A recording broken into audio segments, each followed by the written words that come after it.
So in this clip today, we're going to be looking at kinetic theory and change of state. We're going to be looking at this question really: what's the difference between a solid, a liquid, and a gas? So if we look at states of matter and temperature, water can be a solid, a liquid, or a gas. At cold enough temperatures, even substances that are normally gases will become a solid. So water will become ice, and then if we heat it up at high temperatures, solids can become liquids, and water, it turns into water, or gases turns into vapor, as long as they don't catch fire or break down.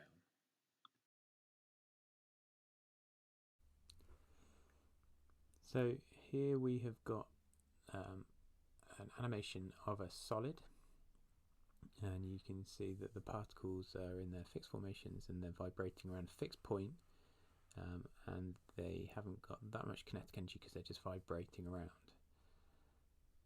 So if we were to heat this up and give them some more energy, then they would eventually turn into a liquid. So let's have a look at a liquid. So you can see this is a liquid, so they've been heated up, they've got a bit of energy. You can see some particles have got enough energy just to evaporate every now and again. So the liquid is evaporating, the particles have got enough energy just to leave the surface of the liquid, and that's what we mean by evaporation. So the particles don't actually evaporate, the liquid evaporates, and some of those particles leave the surface. But most of the particles are just moving around. They're still touching one another, so the liquid particles can't be squashed together anymore, really. So that's what we mean by liquid as well. Liquids can't be compressed. The particles are touching each other, and they are just moving around, but they're moving faster than they were before, so they've got more kinetic energy than in a solid. Let's have a look at a gas. And then in a gas, the particles are moving around freely, the bonds are completely broken, and they've got the most kinetic energy.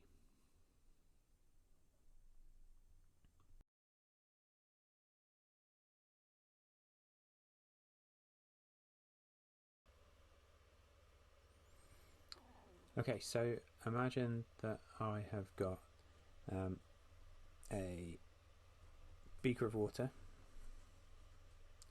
and I'm heating it up with a Bunsen burner, but actually it doesn't start off as a beaker of water. It starts off as some ice cubes,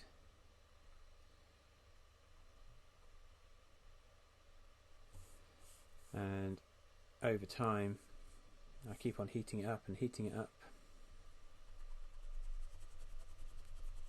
Those ice cubes become water,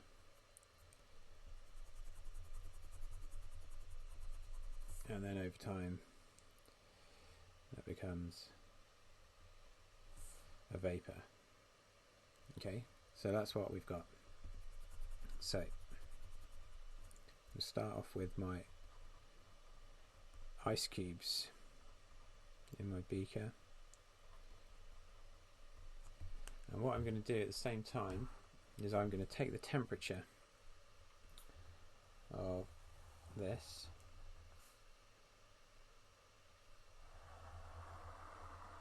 and I'm going to plot it on a graph like this. So I'm going to have temperature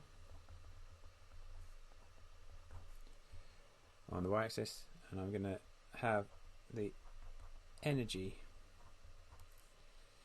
that I'm putting in from the Bunsen burner, and I'm going to record how much energy I'm putting in as well.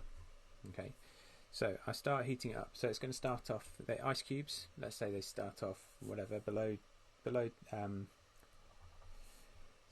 They start off there. They're going to be at minus something. This is going to be 0 temperature up here, and then I'm going to have a temperature up there which is going to be 100 degrees. So if that's 100, what's this? I don't know. Let's say that's about minus 40, something like that. Okay, so I'm going to heat it up and heat it up. So as I'm heating it up, got my ice cubes in my beaker. So they're ice cubes in a beaker, so that means that they are solid. Okay. Now, what happens over time? Now, you'd think that if I carried on heating it up, we know that ice melts at 0 degrees, don't we? So it melts at 0 degrees, so it'll turn into, from a solid, it will turn into a liquid. So from ice cubes, it will turn into water, it will turn into a liquid. But it doesn't just carry on like this, straight line, which is what you might think. What it actually does is it goes along like this for a little bit. So at that point there, it's still a solid, it's still ice, but what it's doing is it's melting. Okay, so it melts there. And then I carry on heating it up. So now it's a solid. As soon as it gets above 0, then it's turned into a liquid. So it's turned into a liquid.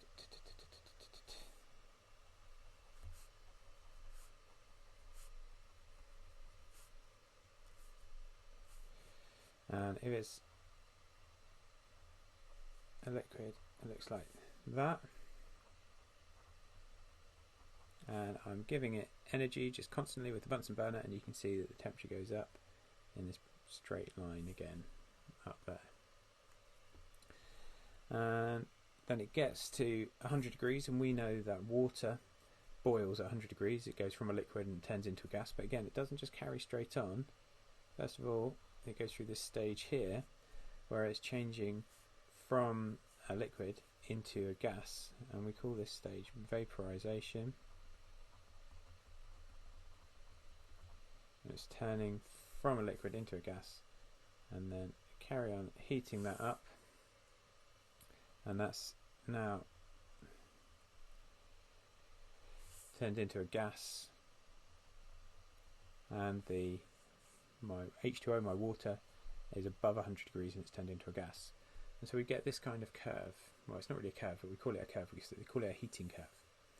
So we start off below 0 degrees and it's a solid. At 0, the energy that I'm putting in isn't going into heating it up, as in changing its temperature, making its temperature any higher. What it's doing is it's changing the solid into a liquid.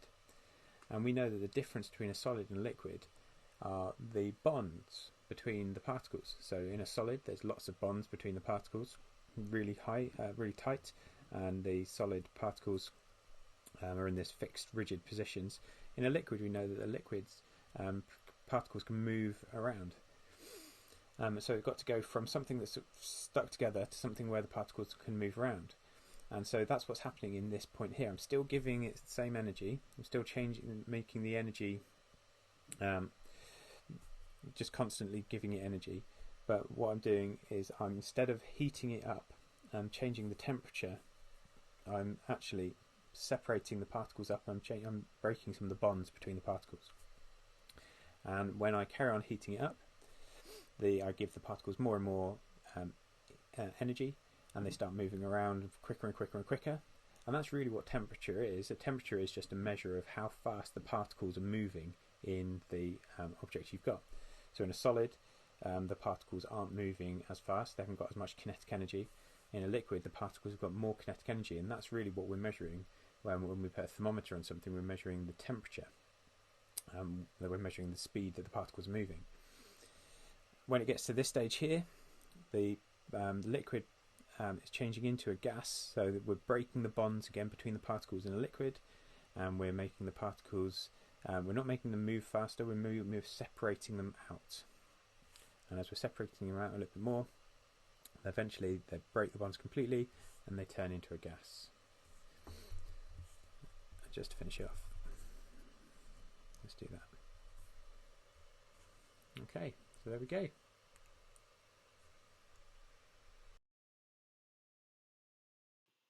Okay, so we just saw a graph like this. We had temperature and we had energy on the bottom, but if we just say it's continuous time that's going up, Then in our heating curve, we go from a solid, it melts and changes from a solid to a liquid, turns into a liquid and carries on, the temperature keeps on going up. And then when it boils, when it's vaporizing, it changes from a liquid to a gas and turns into a gas. So that's the heating curve. We can also just do this backwards, and if we did it backwards, the gas would turn from gas into a liquid, and we call that stage condensing.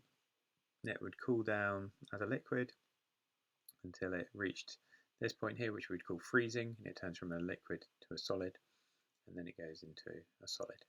So either way, we can describe what's happening with a solid, liquid and gas, or gas, liquid and solid by using one of these curves. Okay, so that is this lesson over for kinetic theory and changes of state. Hopefully you should be able to do these kinds of things. You should be able to draw diagrams of the particles in solids, liquids and gases, label a cooling or a heating curve and describe where the particles have the most energy, and use the particle model to explain what's happening at each of those points on the cooling or the heating curve. Okay, well done. Thanks very much for listening. I've been Mr. Baker, and I'll see you next time.